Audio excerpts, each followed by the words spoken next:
اور ایک میری بہنیں کثیر تعداد میں امہات المومنین مدرسے میں آئی بیٹھی ہیں، میں ان سے عرض کروں گا اپنے گھر کے اندر دو چیزوں کو پوشیدہ نہ رکھو.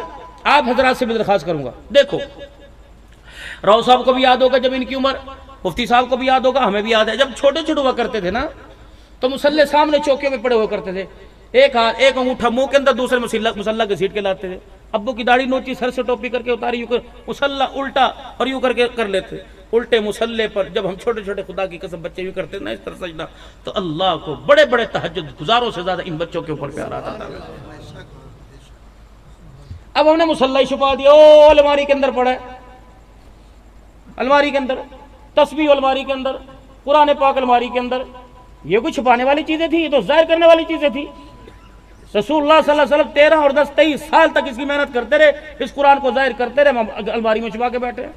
بچے کا ہاتھ نہ جائے. ابو آج ایک اللہ سے وعدہ کرو، دیکھو خوشحالی آئے گی، برکت آئے گی، بچوں کے رشتے آئیں گے، ذمہ دار اگلے سال ہر سال آتا ہوں انشاءاللہ، زندگی اگلے سال بھی آؤں گا میں. آپ مجھے مبارکباد دیں کہ مولوی صاحب جو وظیفہ بتا کے گئے، قرآن پاک پڑھنا آتا ہے تب، نہیں بھی پڑھنا آتا، میری بہن میرے بھائیوں میرے بزرگوں نہیں بھی پڑھنا آتا، روزانہ قرآن پاک کو ہاتھ لگا لیا کرو، قرآن کو کھول کے بیٹھ جایا کرو.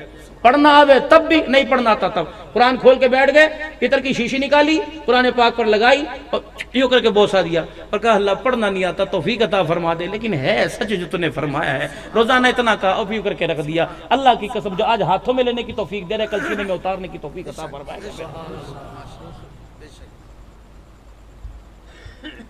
قرآن تو رحمت ہے، مرضوں سے شفا ہے، اللہ نے فرمایا، لیکن اس چیز کو میں نے اتنا چھپا رکھا، بچے کا ہاتھ نہیں جاتا، دادے کا ہاتھ نہیں جاتا، ماموں کا ہاتھ نہیں جاتا، کسی کا ہاتھ نہیں جاتا.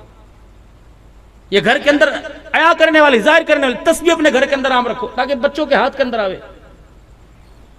یہ موٹی موٹی سنتیں، او میرے چاند، او میرے پیارے. آپ کو یقین ہے میں بھی برش کرتا ہوں، جو اس کے دانتے بنے ہوئے، جو اس کی تار، آپ کو پتہ ہے کس چیز سے بنی ہوئی ہے؟ تو صاحب مجھے پتہ ہے یا آپ کو پتہ؟ اس کی صداقت آپ کو بہترین آپ کو MBBS یا PhD یا کوئی اچھا آدمی یہ پڑھا لکھا دے گا کہ آپ برش کیجئے روزانہ. آپ کو ترغیب برش کی ڈاکٹر دے رہا ہے، طبیبوں کا طبیب جناب محمد مصطفیٰ صلی اللہ علیہ وسلم آپ کو مجھے مسواک کی ترغیب دے رہا ہے. میرا اپنی جیب میں رکھیے ایسی چیزیں ایسی چیزیں اپنے ساتھ ہر وقت، ایسا بیگ اپنے ساتھ ہر وقت رکھیے کہ موت آ جائے فرشتہ شکل کو نہ دیکھے، پاس پڑی ہوئی چیزوں کو دیکھے، فرشتے کو ہمارے پر رحم آ جائے. میرا مسواک ہے، کنگھی ہے، خوشبو ہے، سرما ہے، عصا ہے، یہ چیزیں آپ کے میرے پاس ہونی چاہیے.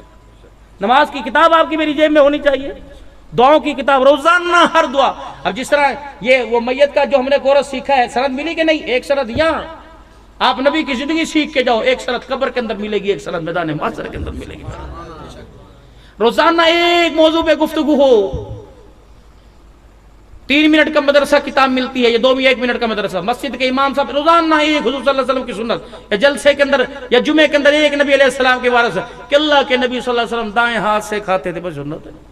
اللہ کے نبی کھانے سے پہلے، کھانے کے بعد پانی نہیں پیا کرتے تھے، اللہ کے نبی کی سنت. رحمت عالم صلی اللہ علیہ وسلم کو خوشبو بڑی پسند تھی، اللہ کے نبی مسواک کی، یہ سنت مصطفیٰ صلی اللہ علیہ وسلم ہمارے اچھا ایمانداری سے بتاؤ. ابھی میں نے قرآن کریم کی 2 آیتیں پڑھی، وَبَشِّرِ الَّذِينَ آمَنُوا وَعَمِلُوا الصَّالِحَاتِ وَسَارِعُوا إِلَىٰ مَغْفِرَةٍ مِّن رَّبِّكُمْ. ہمارے بچوں کو پتہ جنت کیا ہے؟ کتنا عرصہ ہو گیا قسم اٹھا کے بتاؤ، ابو نے، دادے نے، امی نے یا کسی نے جنت کا ذکر کیا ہمارے گھر کے اندر؟ پھپھی کا نام جنت، مامی کا نام جنت، نانی کا نام جنت. جو جنت ہے اس کا ذکر کسی بچے کو پتہ ہے؟